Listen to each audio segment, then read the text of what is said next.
saya ditanya gitu. Berapa ini? Ya. Iya, saya tanya. Oh, Tapi oke. kamera di sini ya, guys. Saya ngadep kemana? Ini boleh dua, boleh sini, Oke. boleh sini, Pak. Nggak boleh ke sana? Oh, boleh, Pak. Udah. Ayo, bisa kita. Boleh dimulai. 1, 2, 3. Oke, baik Pak. Selamat pagi. Pagi. Selamat pagi pada Pak. Terima kasih sudah meluangkan waktunya untuk diwawancari oleh kami. Ya, sama-sama. Mungkin mari kita mulai aja kali ya Pak. Iya. Kalau nunggu maghrib nanti kita buka puasa. Masih membahas seputar pameran Bapak yang kemarin. Oke. Dan kebetulan kita dengar-dengar Bapak di bulan Juni ini kan akan pensiun nih Pak. Apakah pameran Bapak yang berlangsung kemarin ini nih berhubungan dengan tema Bapak yang akan pensiun nanti? Sebenarnya tidak sih, tidak secara langsung begitu karena pensiun kan hanya angka kan, secara formal saja itu pensiun, tapi saya masih bertugas mengajar kok, saya masih mengajar di sini di Prastia Mulia di Singapura masih ngajar, jadi memang sebagai ASN 65 kan itu sudah usia pensiun ya. Nah jadi kebetulan saja sih, tapi pameran kemarin tidak berhubungan langsung atau tidak diniatkan sebagai penanda pensiun. Meskipun pada akhirnya akibat ada yang bertanya mau berapa lukisan. Nah, kan kalau kita ditanya pasti kita kan akan melihat keterkaitannya kemana. Iya. Terus saya pikir, oh saya tahun ini 65, ya udah 65 lukisan gitu. Iya betul. Nah, lalu dalam situasi agak mendadak juga, saya terpikir, masa cuma pameran lukisan aja? Kenapa nggak peluncuran buku? Akhirnya saya mengajak seorang penyanyi lama yang kemarin mengisi acara juga untuk membuat puisi, kumpulan puisi. Saya tahu dia tidak terlalu produktif, walaupun bisa menulis puisi, tapi tidak terlalu produktif, sehingga saya meminta dia hanya menulis sekitar 15 atau sekitar 10 lah, kalau nggak mungkin, kalau bisa 25. Tapi ternyata hanya bisa 15, dan saya berpikir kalau lukisannya 65 ya puisinya 65 Iya, gitu, jadi betul. akhirnya Biar seimbang. dipaksakan Iya. saja, dipaksakan dalam arti dari sekian ratus karya saya kan tinggal memilih saja Iya, gitu loh. betul. Jadi akhirnya ada hubungannya dengan usia 65 akhirnya. Awalnya sih enggak gitu. Dan banyak kan dalam hidup ini serba mendadak, tiba-tiba, dan seperti kalian kan bikin tugas juga mepet-mepet, Iya, betul. adrenalinnya katanya lebih kuat gitu ya. Jadi memang pada hari-hari terakhir ide itu muncul, baik jumlah lukisan 65 maupun jumlah puisi 65 gitu. Karena saya beberapa kali meluncurkan buku, itu kalau hanya satu buku, satu acara kok rasanya kurang ya Pak? kurang. Saya terakhir meluncurkan di sini juga di fakultas ini udah lama sih, 10 tahun lalu, 2013 saya meluncurkan dalam satu hari itu 7 buku sekaligus, karya saya semua. Apa tidak kesulitan itu Pak? Karena emang udah suka kali ya Pak? Ya kesulitan itu kan kalau dirasakan sulit ya, kalau Iya. sudah dijalanin ada sulitnya, tapi biasanya sebuah kenikmatan sih. Karena sudah suka dari Iya, dulu, iya, jadi iya. lancar. Ya memang itu kan minat ya, hobi dan sebagainya itu kan adalah hal-hal yang menggerakkan kita Iya. berkarya gitu. Oke baik Pak, selanjutnya kan pameran ini kan dibuka untuk umum ya Pak. Apakah ada harapan tersendiri bagi Bapak untuk mahasiswa atau mahasiswi FIB di sini ataupun masyarakat luar? Ya sebenarnya sih inginnya masyarakat luar pada datang. Cuma Iya. karena lokasi di kampus itu memang orang luar itu kan masuk ke kampus kalau nggak biasa itu kan kagok kan. Iya. Kecuali memang rumahnya kukusan, turunnya di Margonda sering lewat kampus Iya. gitu kan, atau lewat PNJ gitu kan. Nah tetapi kalau misalnya tidak biasa ke kampus itu kadang-kadang masuk kampus itu Iya. adalah sesuatu yang tidak serk kalau Iya. tidak ada tujuan. Iya Nah, benar. tapi dari pameran kemarin banyak orang luar kok yang datang gitu. Ikut antusias ya Pak, ikut Iya. apresiasi. Justru waktu pembukaan itu saya kira 70% orang luar dibandingkan Sivitas Akademika UI gitu. Kebanyakan orang luar. Jadi banyak respon ya dari masyarakat luar ya Pak? Termasuk banyak video juga ada beberapa diunggah di YouTube gitu. Jadi lumayan lah. Feedback yang didapat lumayan ya Pak? lumayan. Lalu Pak, kan lukisan kemarin seperti tadi Bapak bilang itu lukisan itu disertakan dengan puisi. Iya, Ya, ada sebagian. Sebagian disertakan dengan puisi. Lalu apakah dari lukisan yang disertakan puisi itu ada nama dari sendirinya atau emang kreativitas dari Bapak saja? Karena saya melakukan aktivitas berkesenian itu dengan dua jalur ya. Satu berkarya lewat kata-kata yaitu puisi dan cerpen. Yang satu lagi dengan warna, dengan Iya. cat yaitu melukis. Nah, jadi dua hal itu bukan sesuatu yang dipaksakan, tapi kemudian seperti di jalan itu bertemu. Kenapa saya nggak mencoba untuk melahirkan karya yang berbeda Iya. dengan misalnya kalau orang melukis lukisan saja, membuat puisi saja. Dan itu sebenarnya sudah saya mulai sebelum pameran itu. Tahun lalu saya sudah mulai membuat coret-coret, lalu saya menulis puisi, saya foto, saya unggah di grup-grup WhatsApp, termasuk di Instagram, di Facebook. Nah, komentar beberapa orang termasuk ahli atau pengamat sastra yang baik mengatakan bahwa itu dikembangkan aja, itu khas kamu gitu. Bukan komentar positif ya Ya, Pak? jadi karena ada komentar khas kamu itu, Iya. maka saya pikir kenapa tidak saya pilih yang model ini Iya. gitu loh, daripada hanya lukisan saja. Saya tahu persaingannya tidak mudah untuk menembus dunia seni rupa itu Sulit ya Pak? belantara betul. Iya. Kalau kita nggak punya nama, kalau kita nggak punya kekhasan itu sulit. Karena harga lukisannya kan tidak dihitung dari berapa harga cat, berapa harga kanvas, bukan. Tapi lukisan itu dihitung dari seberapa orang menikmati dan suka. Iya. Jadi suka nggak masuk akal gitu. Satu lukisan kok bisa sekian miliar gitu. Tapi di sisi lain kok satu lukisan ada yang cuma 250.000, itu bisa Iya. terjadi. Sesuai pandangan mereka masing-masing. Iya, dan kadang-kadang tidak berhubungan dengan harga rata-rata, nggak ada. Nggak ada. Nggak ada. Tapi kalau misalnya baju gitu kan ada ya, merek Iya. paling berapa. Tapi kalau lukisan itu bisa nggak masuk akal dan kita suka bingung, nih lukisan cuma coret-coret gini kok harganya sampai sekian triliun, bahkan belum lama ini gitu loh. Jadi ada Jadi kesan tersendiri ya Pak? ya itu yang menyebabkan kemudian ketika menentukan harga lukisan pun tidak mudah. Iya, Ya. betul. Kalau puisi memang cenderung tidak dapat dijual, dalam arti kita nulis puisi, kita pajang, mungkin nggak ada yang tertarik membeli. Mm-mm. Baca iya, Iya. kita kirim ke media belum tentu juga dimuat. Iya. Ya, banyak seleksi dan kadang-kadang nggak ada honor sekarang. Ya, jadi puisi seperti itu, tapi yang mencintai puisi banyak. Ya.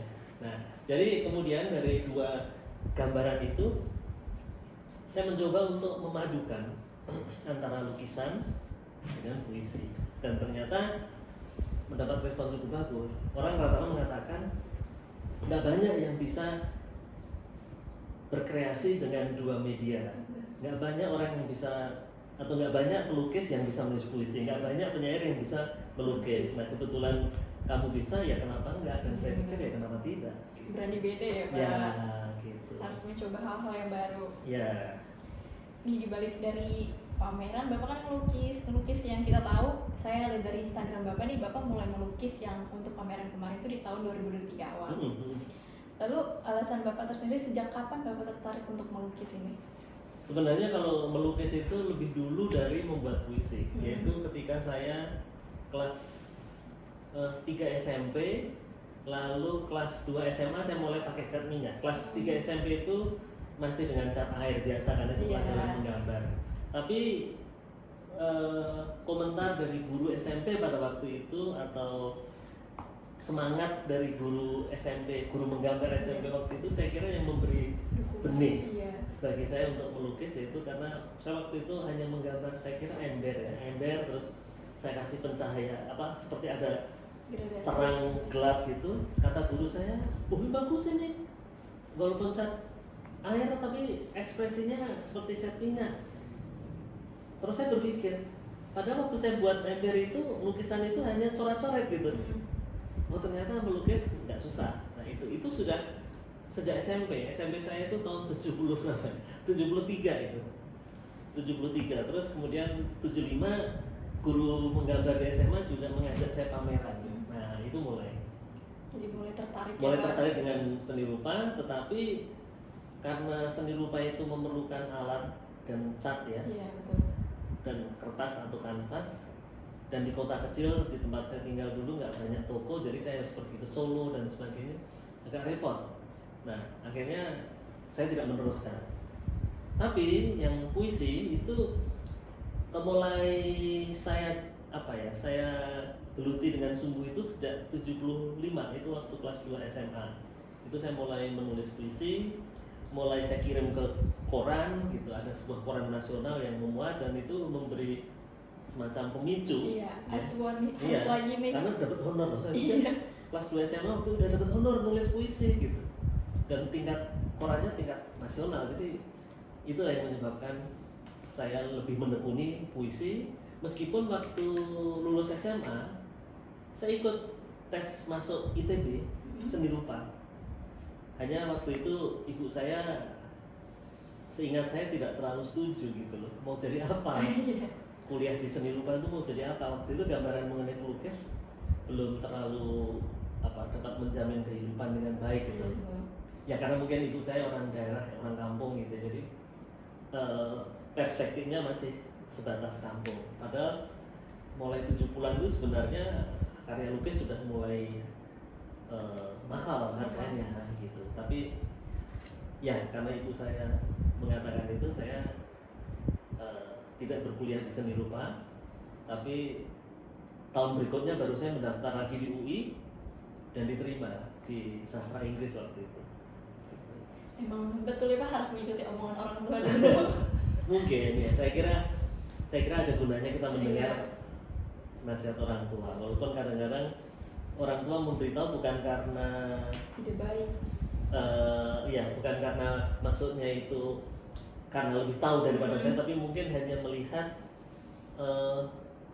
dengan pengetahuan dia bahwa hidup sebagai pelukis nanti gimana gitu. Jadi tapi ternyata di balik itu ya ada doa tentu. Iya, betul. Lalu Pak, saya waktu pameran kemarin itu saya lihat ada 2 perahu, terus sama di postingan di Instagram. Itu namanya judulnya tuh Sejoli Imaji. Iya. Itu tuh membuat saya penasaran kayak artinya itu Pak, Sejoli Imaji itu. Saya tertarik gitu ngebaca. Apa ada makna tersendiri Pak? Ya sebenarnya itu main-main saja, permainan kata saja. Karena saya mau memberi judul apa ya, yang jelas itu ada perahu kecil. Iya, ada 2. Terus saya mau bilang 2 perahu di mana, nggak jelas lokasinya. Iya. Nah, saya bermain rima saja. Ini ada 2 kan sering dibilang sejoli, tapi ini sebenarnya nggak nyata. Saya nggak melukis berdasar fakta gitu. Saya hanya membayangkan ini ada 2 perahu lagi nggak dipakai, sepi, tapi di sana itu ada semacam perumahan lalu sana laut. Saya membayangkan hanya itu. Waktu itu bayangan saya sih Pantai Indah Kapuk sebenarnya, tapi saya nggak mungkin mengatakan itu Pantai Indah Kapuk karena lokasinya nggak persis di Pantai Indah Kapuk gitu. Jadi saya hanya bermain dengan kata-kata dan menggambarkan bahwa ada 2 makhluk, walaupun itu perahu, saya bilang seperti sejoli gitu. Kan kadang-kadang kita mengatakan binatang atau pohon itu kan sedang pacaran karena dekat, Iya, misalnya. gitu. Saya berpikir itu saja. Jadi judul itu belakangan. Dan sering sekali judul-judul karya lukis saya itu saya beri judul belakangan sampai bingung ini judulnya apa lagi gitu. Lukisan udah jadi Pak. Ya karena apa? Karena saya melakukan proses melukis itu kan abstrak, kebanyakan lukisan saya itu tidak jelas juga apa wujud apa ini gitu. Sehingga saya memberi judul itu kadang-kadang hanya dengan kata komposisi dan sebagainya. Bahkan dulu tahun 83 ya, waktu saya pameran di Gedung Juang itu, saya nggak tahu ini judulnya apa karena bentuknya nggak jelas. Lalu saya kasih judul, seingat saya, Yang Tak Bernama. Judulnya itu Yang Tak Bernama, nggak punya nama gitu. Yang Tak Bernama 1, Yang Tak Bernama 2 gitu. Jadi judulnya seperti itu. Terus ada yang kritik, judul yang begitu nggak menyebabkan orang tertarik loh. Saya mikir oh ya juga gitu, Yang Tak Bernama. Padahal bagi saya ya memang nggak jelas gitu. Iya. Nah, lalu pada pameran saya 97 akhirnya saya beli judul yang aneh-aneh aja. Misalnya yang waktu itu langsung terbeli itu judulnya Rembulan di Ruang Makan. Bayangin, rembulan di ruang makan, nggak masuk akal. Tapi saya bermain dengan rimanya, rembulan di ruang makan. Itu malah laku. Karena Lebih unik ya Pak. ya, karena biasanya orang mendengar kata rembulan, mendengar kata senja, mendengar kata gerimis itu senang gitu, adem gitu. Adem. Biasanya gitu. Baik Pak. Pameran kemarin itu tuh katanya untuk mengejar 65 karya dalam 65 tahun. Apakah merupakan pameran kemarin itu pameran terakhir atau akan ada niat untuk diadakan lagi pameran? Ya kalau terakhir dan tidak Belum tahu yang ya, Pak. berkuasa Tuhan. Ya. Iya. Tapi harapan saya sih bulan kira-kira September mungkin saya akan pameran lagi, tapi di tempat lain. Insya Allah ya. Bahkan tadinya rencananya Juli, tapi terlalu mepet. Mungkin September saya akan berpameran, kalau tidak di Bandung, di Solo. Saya belum tahu persisnya, sedang negosiasi. Karena untuk membawa lukisan ke luar kota itu juga apa ya? Kita harus bawa kendaraan sendiri dan persiapan di sana juga harus betul-betul, karena kalau di sini kan dekat dan gampang. Kalau di daerah kan kita harus koordinasi dengan teman-teman di sana. Bandung sih nggak terlalu jauh, tapi kalau Solo mungkin jauh. Jadi sepertinya Bandung ini nanti, tapi belum pasti. Di Unpad. Oh, diumpat di kampus lagi ya Pak? Kampus lagi. Rencananya. Pada acara closingan Bapak kemarin nih, Bapak mengatakan bahwa untuk melakukan kegiatan seperti melukis besar-besar itu dikarenakan karena dendam waktu kecil. Kemarin ada ya, waktu penutupan datang ya? Datang Pak, Oh, ada perwakilan dari kelompok kami datang. Iya, saya nggak perhatikan. Terus disimpulkan oleh Bapak bahwa orang-orang yang bergelut dalam dunia sastra dan seni itu dianggap remeh. Lalu untuk menghilangkan citra ketidakadilan itu apa yang bisa kita lakukan Pak? Terutama pada anak muda di zaman sekarang. Gimana yang mengeluh tadi Pak? Menggeluti, bergelut dalam dunia sastra dan seni itu adalah dianggap remeh. Oke ya, karena sebenarnya itu lingkungan keluarga kita kan juga mengarahkan ke sana. Di Indonesia itu kan masih ya, ijazah itu penting gitu loh. Kemudian cita-cita jadi dokter, insinyur itu masih saja dianggap lebih hebat daripada cita-cita jadi seniman gitu ya. Jadi jurnalis sih dulu pernah tinggi, tapi sekarang jurnalis media online juga kacau balau gini ya nggak tahu ya. Tapi kalau anak kecil ditanya biasanya dulu ya, mau jadi apa, pasti jawabannya kalau nggak dokter, insinyur gitu loh. Nah sekarang saya nggak tahu lagi, anak sekarang mungkin mau jadi apa, mungkin jadi gamer mungkin gitu ya, Karena mungkin jadi sekarang gamer gitu. karena bisa jadi juara dunia lewat permainan game gitu ya. Iya. Nah jadi ada rasa tersingkirkan ya, tapi saya melihat loh, kalau kita tersingkirkan dan orang lain nggak melakukan kan ini bisa menjadi potensi tersendiri. Persoalannya kita mau nggak menggarap sesuatu yang tidak dianggap penting, lalu kita bisa membuktikan bahwa dengan berkarya yang seperti ini kita bisa menjadi penting. Nah itu yang ingin saya lakukan gitu. Kalau dendam itu siapapun sebenarnya punya dendam, hanya kadang-kadang dendamnya itu ditekan menjadi nggak apa-apa. Saya juga dendam saya itu bukan dendam yang langsung saya mau membalas dengan mencari yang membuli saya, enggak. Dendam saya itu hanya kita kan masih bagaimanapun sering merasa terpinggirkan. Di keluarga saya kebetulan kebanyakan eksakta, saya ilmu sosial. Saya sendiri merasa kok sepertinya nggak istimewa banget ya ilmu sosial dibanding eksakta. Dan orang selalu bilang, oh di ITB ya kuliahnya, misalnya sama kakak saya bilang gitu, wah ITB hebat gitu.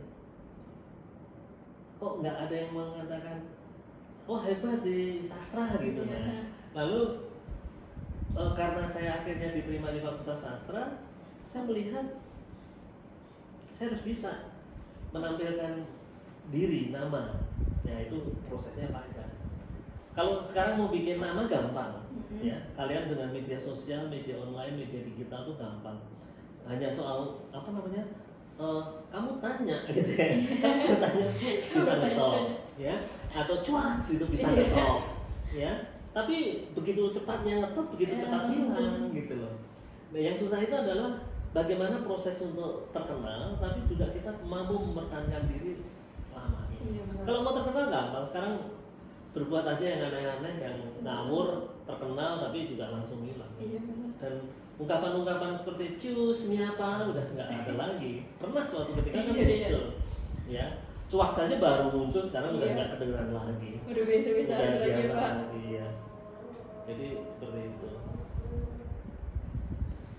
Lalu Pak, untuk menghilangkan citra keadilan tersebut, langkah apa yang sebaiknya kita lakukan nih? Azan. Azan dulu, Pak. Oh iya. Ini nggak apa-apa. Saya ngomongnya susah karena nggak ke sana nggak ke sini Nggak nggak apa-apa. apa-apa. Oh, Nggak Mana. takutnya nanti kalau anu mesti kan dipotong di apa namanya? Iya. Nah, Susun gimana? Seharusnya yang diberdiriin ya. Nah, oh kalau gitu di sini ada buku saya nggak? Udah saya pindahin. handphone Adin depanin lagi. Ya, ya, tengah. Jadi mengganggu jam Ini makan siang. 2000 nggak apa-apa. 2022 semua ya? Iya Pak. Iya, Pak. 2022 semua. Kuliah apa nama yang? Penerbitan sih kalau di PMJ-nya. Ya bukan maksudnya kuliah apa? Kan mata kuliah banyak. Oh ya, penulisan berita. Oh penulis berita. Belajar Pak Arif. Ya, Pak Arif itu orang yang sangat apa? Sangat bagus arsipnya. Iya. Dia punya arsip, bahkan tulisan saya pun dia punya tulisan saya tahun 80, saya udah nggak punya, dia masih punya. Pak Arif itu dokumentator yang baik untuk karya sastra. Iya benar. Dia kemarin bawa buku segala macam disimpan dari tahun-tahun berapa? Iya, tahun 86 itu orang udah nggak pada punya. Kita Dia nulis masih di koran-koran. Saya dulu kan, ya hampir tiap minggu nulis di koran namanya Suara Karya waktu itu. Saya udah nggak punya apa namanya arsipnya. Dia tiba Mas, tulisan Mas Iman yang dulu ada di saya tuh gini loh. Bapak kalau sama Pak Arif masih sering ketemuan Pak atau Jarang. Ketemuan tuh jarang. Saya sama Mas Arif itu sebatas sebenarnya tahu nama. Ngobrol gitu jarang sekali, hampir nggak pernah. Tapi saling tahu, karena dulu penulis kan, ya kita saling kenal tahu. Ada seminar, saya jadi pembicara, dia datang, udah saya hello aja. Yang ngobrol ketemu ngopi nggak pernah, saya belum pernah. Ya ketemu di sini kemarin, terus ketemu di PDSM, ketemu terus dia kabarin udah selesai gitu loh. Tapi kita saling tahu karena nulis di Facebook, nulis di mana kita saling tahu. Nah, Mas Arif ini termasuk yang itu saya menghormatinya dari koleksinya yang bagi saya cukup bagus. Karena nggak banyak seniman yang mempunyai dokumentasi bagus. Biasanya seniman itu wah berantakan. Ya, boleh nanya. Lanjut Pak ya. ya. Lanjut ya Pak. Loh, tadi itu terekam juga? Enggak Pak, Tadi kami di-cut. Oke. Oke Pak. Action. Kamera Kamera roll, action. Action. Lanjut ya Pak. Lalu untuk menghilangkan citra keadilan tersebut, langkah apa yang harusnya dilakukan? Citra keadilan yang apa? Ya mengenai dendam kita sebagai anak muda ataupun untuk menunjukkan kalau kita tuh bisa Ya. di dunia sastra. Jadi maksud saya gini, semua ilmu itu penting. Mhm. Semua ilmu itu pasti ada gunanya. Jadi mestinya tidak perlu lagi lah orang tua maupun kita nanti juga akan jadi tua itu mengatakan bahwa ilmu eksakta, matematika, fisika, kimia itu jauh lebih penting, bermanfaat dibandingkan ilmu sosial, ilmu humaniora dan sebagainya. Enggak, karena itu akan kembali kepada masing-masing kita. Apakah kita ngambil ilmu sosial, apakah kita ngambil ilmu ekonomi atau teknik?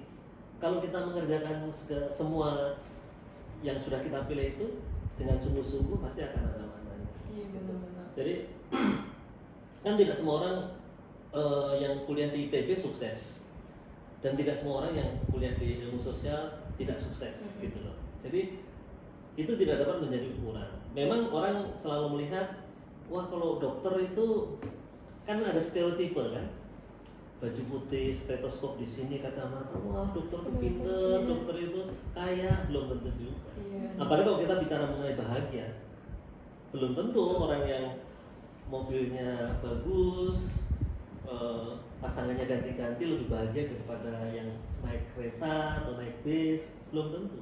Kebahagiaan itu tidak diukur oleh materi saja. Nah, jadi dalam ilmu juga seperti itu.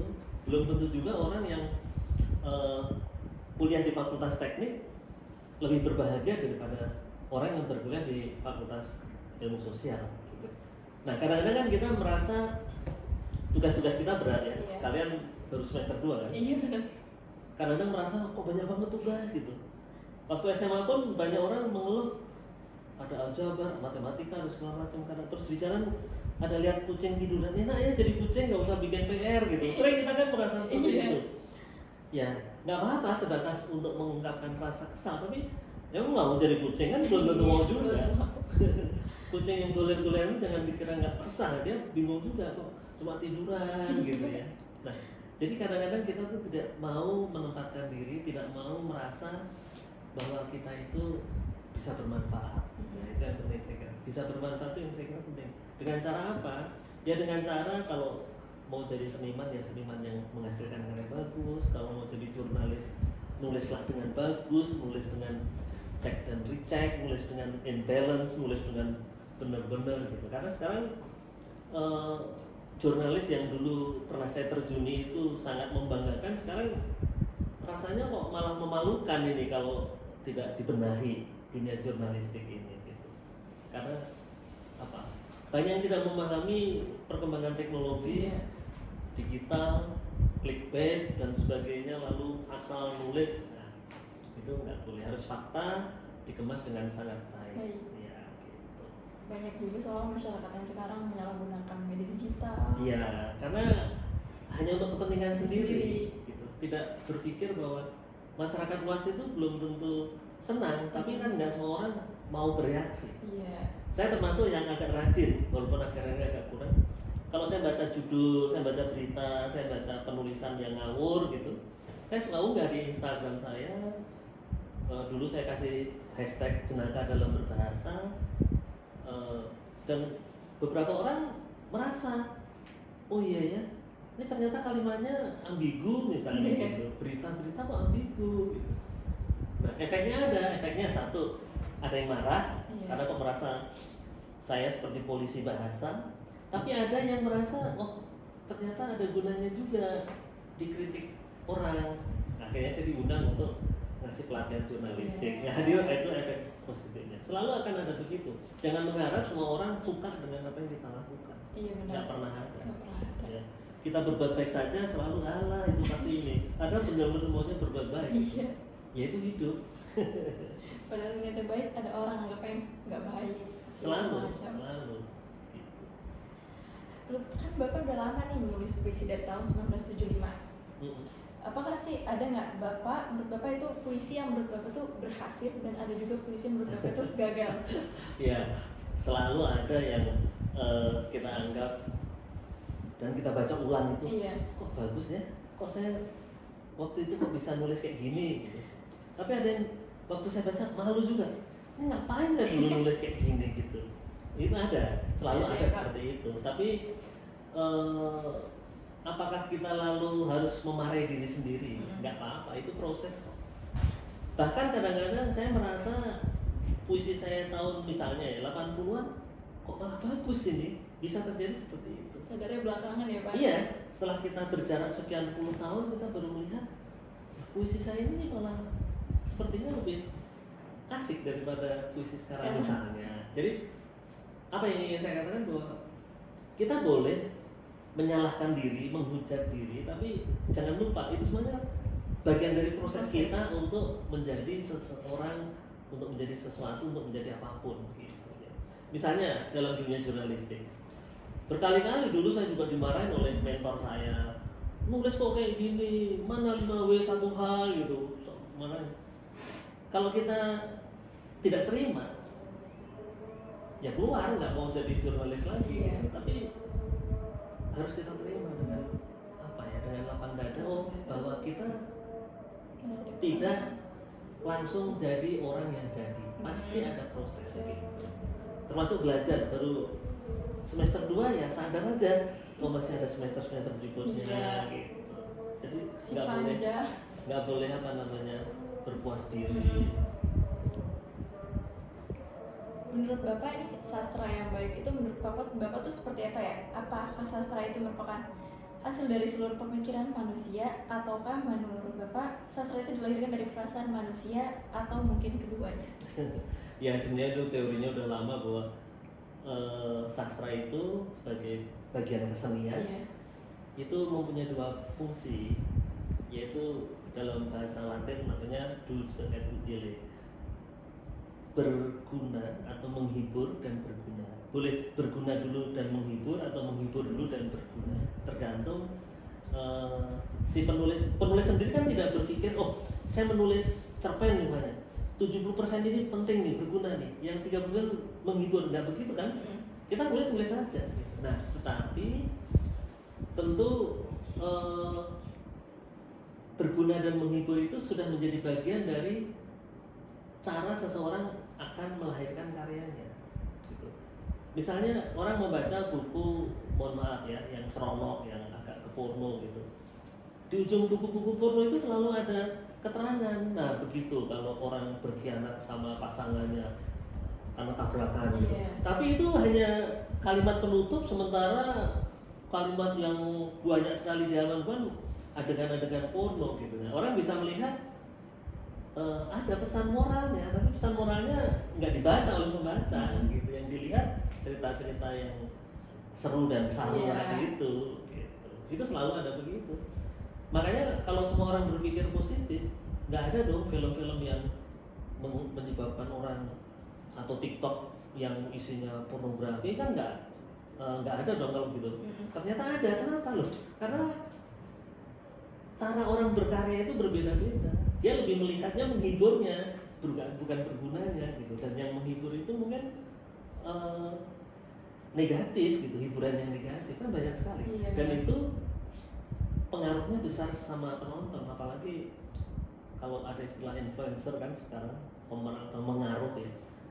Sudah dia terkenal ini, tapi dia mengajak untuk berbuat apa gitu, bunuh diri, ya itu kan ajakan yang tidak terlalu bagus. Dan itu selalu ada gitu. Makanya untuk generasi sekarang itu lebih berat daripada kami dulu, karena sekarang kalau nggak pinter-pinter gampang sekali terikut arus itu. Iya, benar. Bahkan ada kelompok-kelompok kan, misalnya khusus cerita horor, khusus cerita asmara, khusus ada komunitas-komunitas loh, ya kan, mungkin kalian tahu lah, ada komunitas-komunitas yang orang luar nggak tahu gitu. Nah ini yang menyebabkan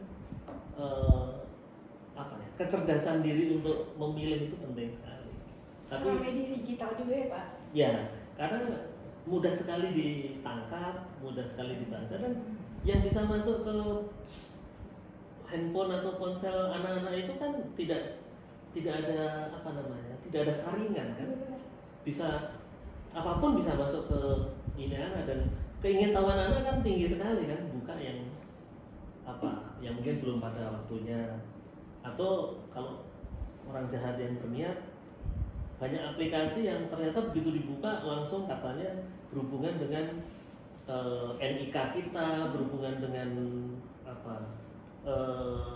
tabungan kita bisa dikuras gitu. Nah kalau kita tidak melek, tidak literate, tidak literasi kita tentang dunia digital nggak bagus, bisa terjebak. Nah, tidak semua penulis, tidak semua seniman, tidak semua sastrawan atau ya penulis lah itu punya niat baik kan. Ya kita nggak bisa terlalu polos sekarang. Mudah-mudahan semua orang menghasilkan karya yang bermanfaat, nggak bisa begitu juga. Karena pasti ada makna tersiratnya ya Pak. Pasti ada, di balik itu ada sesuatu, dan untuk mencari nama itu berbagai cara bisa ditempuh. Kalau semua orang berbuat baik, semua orang hanya mau berbuat baik, nggak ada polisi nanti. Iya benar-benar. Ya nggak ada lagi kriminalitas. Iya, penjara kosong.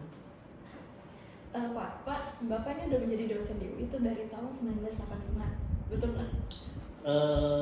Sebenarnya 83. 83. Sebenarnya, tapi sebagai ASN itu 1 Maret 86. 86. Sebagai kan kalau pegawai negeri itu kan ada yang namanya ASN, ada yang namanya terhitung mulai kapan. Nah, itu baru 1 Maret 1986.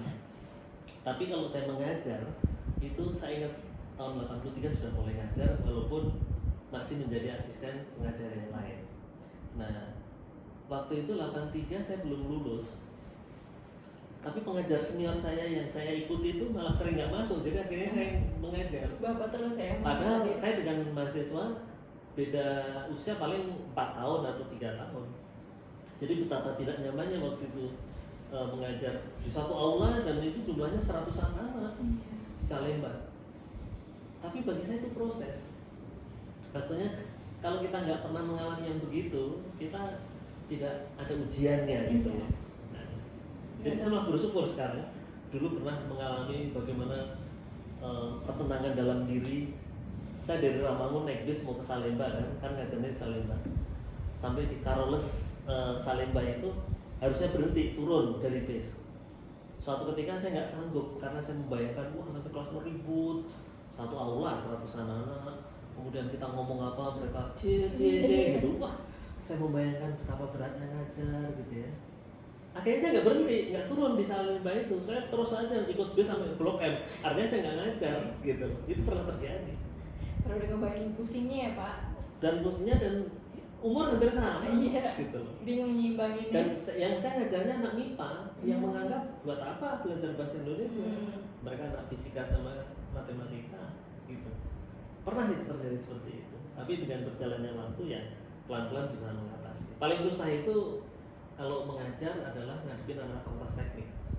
Wah, yang berandal-berandal anak teknikku itu wah apa namanya ngeliat kita ngajar di belakang main catur bisa kok. Santai banget. Oh sangat. Apalagi kan menganggap itu bukan ilmu dia. Iya, ini MKDU, mata kuliah dasar umum universitas. Jadi kalau saya ngajar teknik apa mungkin mereka dengerin. Saya ngajar bahasa Indonesia untuk anak teknik. Iya. Aduh itu di Salemba saya merasakan mau masuk kelas itu rasanya keringetan dulu. Tapi setelah berjalan beberapa tahun ya bisa lah menyesuaikan langsung ya Pak. Termasuk di Prasetya Mulia itu juga nggak gampang saya ngadepin anak Prasmul itu kan anak-anak orang kaya. Kemudian mereka disiplinnya ilmu manajemen dan sebagainya. Tapi itu proses dan semua orang pasti akan melewati hal seperti itu dengan cara yang berbeda. Nanti sekalian sebagai jurnalis akan menghadapi bagaimana narasumber nggak mau diwawancara, wah ngejar-ngejar. Itu terjadi. Sudah kebanyakan sih Pak. Iya. Kadang ada yang minta narasumber besok setengah 5 pagi ya sampai rumah saya setengah pagi. Belum tahu gitu terjadi. Saya pernah ngalamin itu waktu saya wawancara dulu Menteri Agama Alam Shah Prawira Negara. Saya diminta datang karena saya menulis rubrik namanya Sehari Dengan. Jadi satu hari itu saya ngikutin dia kemana saja. Itu di rubrik majalah Zaman. Ada 2 halaman gitu Sehari Dengan. Itu dari subuh 4.30 saya harus sudah sampai di proklamasi di Jalan Proklamasi sampai setelah maghrib. Jadi manapun Pak Menteri itu pergi saya ikut di mobil dia. Oh tapi harus kemana-mana dan harus saya catat apa saja. Gitu. Karena seharian ya Pak. Seharian dan nama rubriknya namanya Sehari Dengan. Jadi betul-betul harus saya laporkan ngapain aja dia dari jam segini ke segini ke segini ke segini. Gitu. Dan celakanya ketika sudah saya olah jadi artikel sama redaktur masih harus diperbaiki sana sini kan nggak dimuat-muat. Ditelepon lah saya sama sekretaris menteri, mana hasil wawancara itu? Waduh saya belum, gimana nih redaktur belum meloloskan, saya ajukan. Ditanya, ya biarin aja, masih ada yang lebih penting. Wah itu kelihatannya ini cuma omongan, tapi waktu itu saya menghadapi itu rasanya sebagai anak yang baru berapa, 20 berapa, terus harus menghadapi itu rasanya kok berat banget jadi jurnalis gitu ya. Apalagi kalau jurnalis yang kriminal gitu, itu nggak gampang. Kita harus melaporkan tentang bagaimana sindikat copet di pasar Senen gitu. Wah, kita harus masuk ke lingkungan itu, dicurigai, Iya, dihajar, itu terjadi. Nah sekarang anak-anak sekarang, mohon maaf, cenderung manja-manja jurnalis, ngambil punya orang, tulis, ngambil, wah, apalagi media digital, sehari harus nulis 14 berita, hancur. Bisa copy paste sana sini. Bahasanya hancur, faktanya dia sendiri nggak lihat, itu terjadi karena kan seperti dilansir oleh banyak sekali tulisan itu zaman dulu nggak boleh kayak gitu. Harus sesuai fakta. Seorang jurnalis harus ngadepin betul Iya. faktanya, itu realitasnya gitu. Dan Bapak pernah nih jadi dosen di pengajar tamu di Hankook University di Seoul nih selama 3 tahun, Iya. dari tahun 97 sampai 2000. Iya. Apa nggak sih, ada nggak sih Pak menurut Bapak perbandingan antara mengajar di sana sama di sini? Yang jelas saya di sana nggak punya orang Korea, di sini nggak punya orang Indonesia, itu beda. Iya, beda-beda. Di sana harus pakai bahasa yang gimana ya, nggak gampang karena Iya. komunikasi. Di sini lebih gampang, tapi itulah gunanya kita apa ya, punya pengalaman di luar negeri. Iya. Jadi kita kemudian secara tidak langsung belajar tentang bahwa manusia itu nggak sama di mana-mana, budayanya beda, cara makannya beda, ukurannya beda gitu. Di kita makan bersendawa saja nggak boleh sama orang tua, kan nggak sopan. Di sana bersendawa artinya berterima kasih, Iya. misalnya Iya, gitu. benar. Kita makan mie apa namanya, sumpit, di sini mungkin banyak Indomie ditusukkan, di sana nggak boleh, itu tandanya kematian, misalnya gitu. Jadi banyak makna-makna yang lalu harus kita pahami dan itu menyebabkan kita menjadi tenggang rasa. Iya.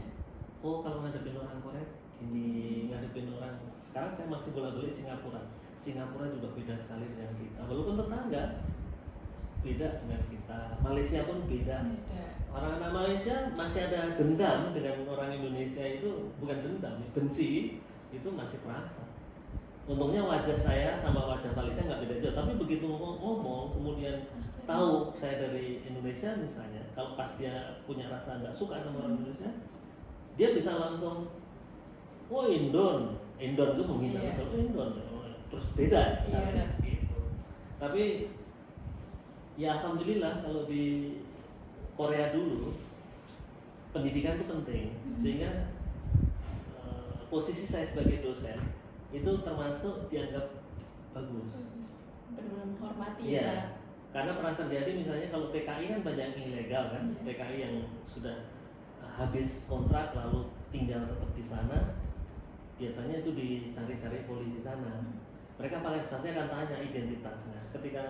Suatu ketika saya harus keluar dari stasiun, ada pemeriksaan begitu, polisi sana nanya, begitu lihat saya kartu dosen, lalu di situ ada profesor gitu, wow mereka hormat sekali. Gitu. Nah ini yang menyebabkan kita juga kemudian bisa menghargai, oh profesi dosen di Korea itu dianggap penting karena apa?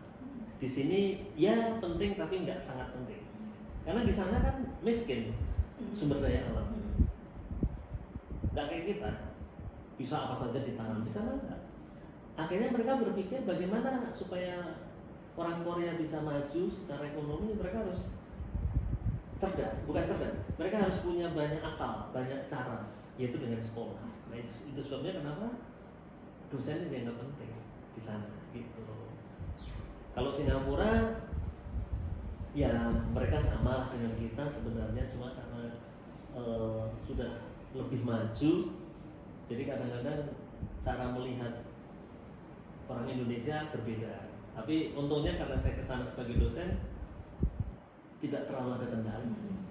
Kalau TKI atau apa yang pembantu rumah tangga gajinya besar, tapi ya itu karena dia di bawah kekuasaan orang sana, kalau nggak sabar ya bisa kuat.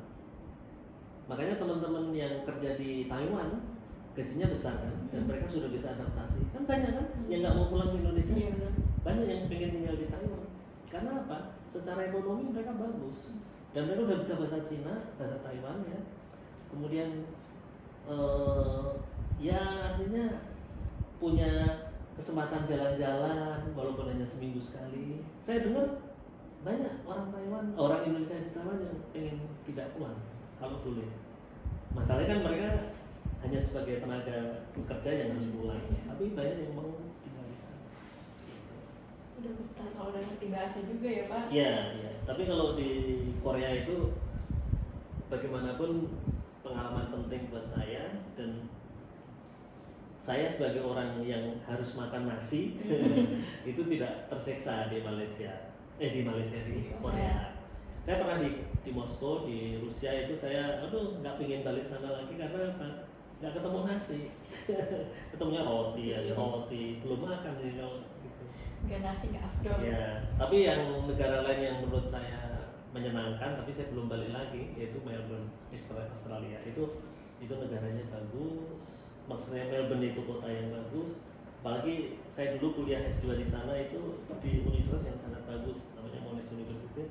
Itu sangat menyenangkan gitu. Ya, jadi atmosfer seperti itu, lalu makanan nomor satu, ada nasi di sana, jadi saya senang. Kalau ke Malaysia, Singapura kan nggak masalah karena nasi. Iya. Ya, jadi Korea itu lebih ke apa ya? Semacam mengajari saya bahwa jangan malu jadi dosen, jangan malu jadi guru gitu loh. Karena di sana tuh benar-benar dihargai Sangat sekali ya ya, Pak. sangat dihargai. Pendidikan nomor satu Nomor Korea satu. Selatan. Kalau enggak masih miskin mereka. Kan tahun 60 masih miskin, 60-an. 70 mulai kaya, 80 mulai tinggi. Karena mereka meninggalkan agraris karena tanahnya nggak subur-subur amat. Lalu mereka berpindah ke teknologi, industri. Itu yang menyebabkan Korea bisa seperti sekarang. Perkembangan sangat pesat. Sangat pesat, dan kemudian mereka sadar bahwa industri kreatif ternyata juga dapat menghidupi mereka. Iya benar. Ya, sekarang makanya BTS segala macam dapat menghasilkan berapa triliun, itu luar biasa.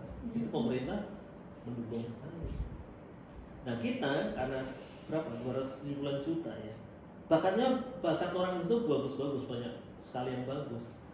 Tapi pemerintah nggak terlalu campur tangan. Jadi ya kemarin aja agak ramai dengan Putri.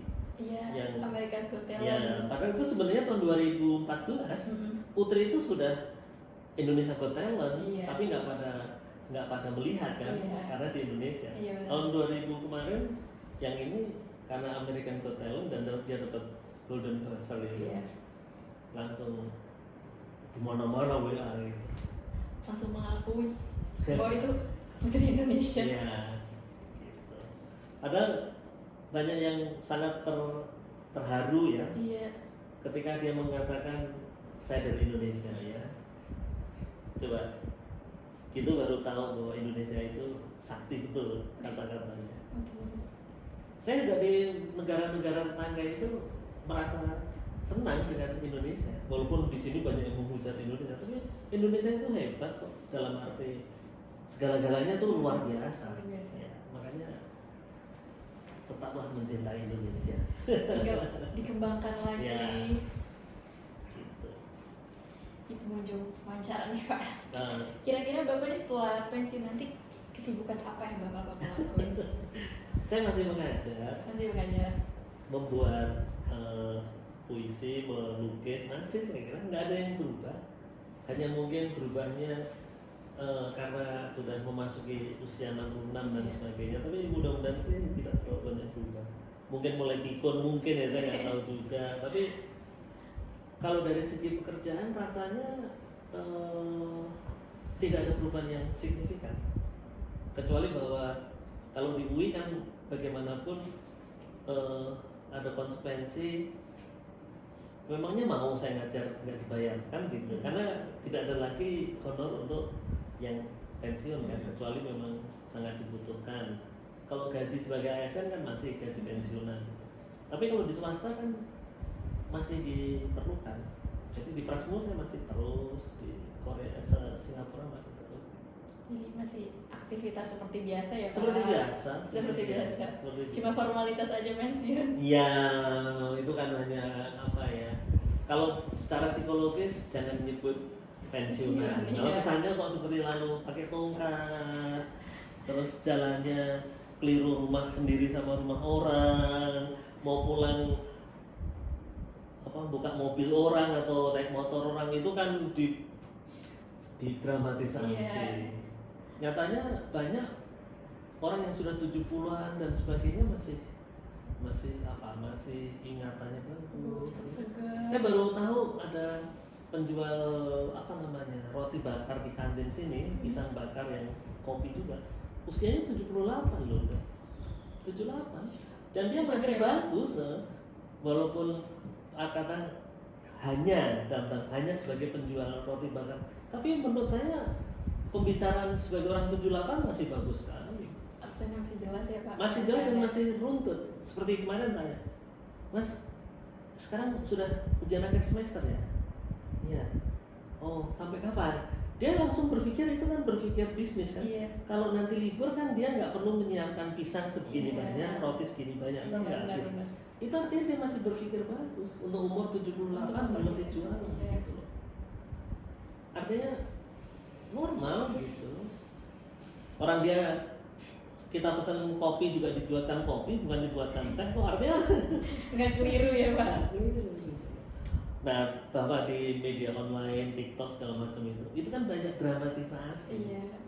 Ada orang yang pincang sama istrinya, terus tiba-tiba sembuh dari stroke-nya karena lihat cewek. Itu semuanya dramatisasi. Kalau faktanya begitu stroke, lihat cewek secantik apapun tetap aja dia stroke gitu loh. Nah, namanya juga konten. Iya.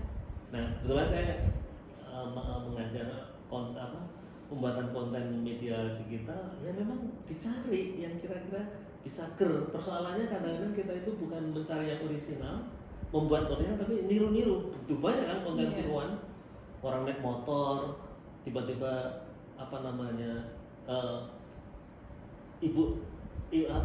dibonceng terus tasnya dijamret gitu Iya. kan, atau terus ngelempar sana mau ngambil tas atau mau motor. Wah, itu versinya banyak sekali. Banyak banget sekarang. Atau orang India yang muter-muter motret lari-lari berulang kali. Wah, versinya sangat banyak. Nggak taunya dia motret dirinya, bukan motret orang itu misalnya. Iya benar. Bagi saya itu bukan kreativitas, itu plagiarisme. Iya. Tapi nggak gampang nyari konten. Termasuk saya nggak tahu teman-teman suka nonton kontennya Jenda nggak? Jenda itu yang jawab pertanyaan itu.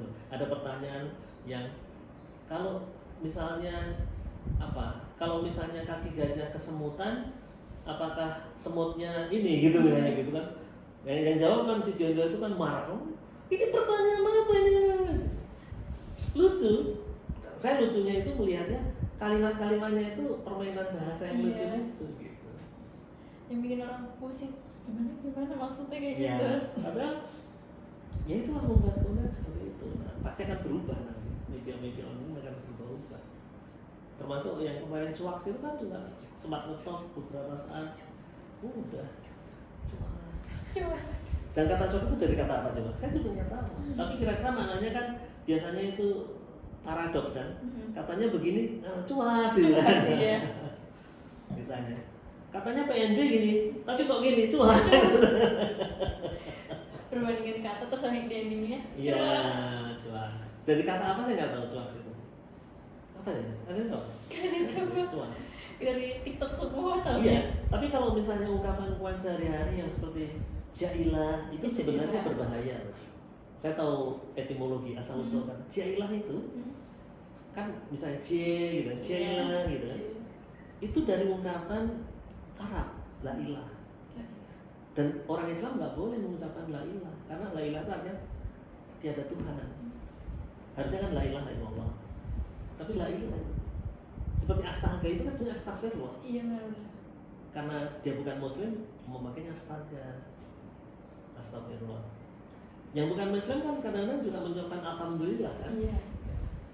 Mereka biasanya puji Tuhan atau apa gitu. Nah, kayak gini ini menarik dari segi bahasa. Iya. Ya, saya suka mengutak-atik gitu. Oke, itu. Lalu Pak sebagai penutup dari wawancara kita nih, boleh atau tidak Bapak menyampaikan salah satu puisi dari salah satu puisi Bapak yang berjudul Masih Bersama Musim? Ingat kayak itu Pak? Iya nggak ingat. Atau Boleh, salah Pak. satu Salah puisi satu yang Bapak puisi tuh ingat? Bapak baca. Iya Oke. Bapak bacain boleh. Kalau masih bersama musim itu kan 2005. Iya, saya 2005. ingat. Ya. Dan itu banyak orang berbuat tuh puisi turistis karena saya tulis di bawahnya ada nama kota. Kota itu kota-kota di luar negeri. Jadi saya nulis di Moskow, saya nulis di Brunei gitu.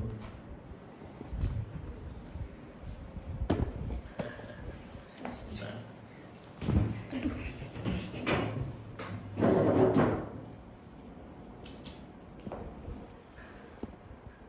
Oke, Pak. Oke, mungkin ini ada ya. Ini judulnya Pada Bola Katamu. Ini permainan kata kan biasanya bola mata. Iya. Tapi ini saya bilang pada bola katamu. Dibaca kan nih? Saya biasanya baca begini bayarannya 10 juta. Wah, kita dari mana aja? Jual PNJ. Bercanda kok. Iya, bercanda. Pada bola katamu. Pada bola katamu meledak api pemicu nista yang lalu kau ingin bakar. Mustahil jadi abu dan meraip, sebab kebenaran bukan ketenaran, dan ia adalah menara tanpa celah. Dari iri dangkalmu, kau hendak sulut larik keyakinan dengan kobaran dengki picikmu.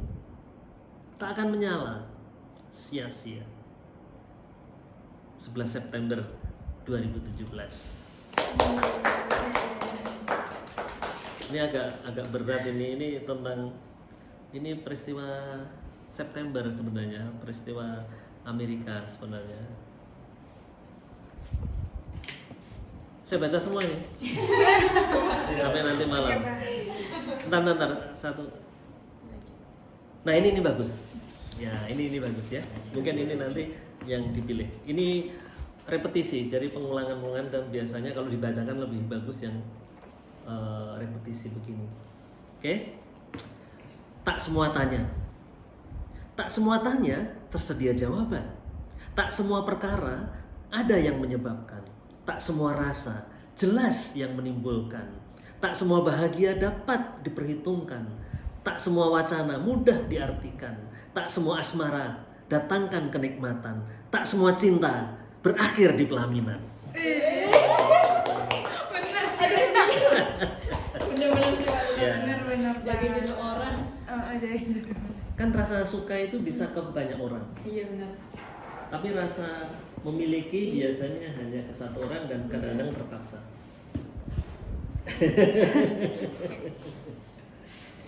Seluk banget yang itu. Bagus banget, Miss. Kalau Bapak yang bacain bagus banget. Kamu karena di depan saya ngomongnya gitu ya. Enggak, Pak. Kita foto dulu. Dari tadi udah difoto ya. Kita foto. Oke. Ya. Tapi nanti dibagi saya. Boleh, Ya. cuy. Nanti dikirim sama Amanda ya Pak. Sama Amanda ya. Mantap, Pak.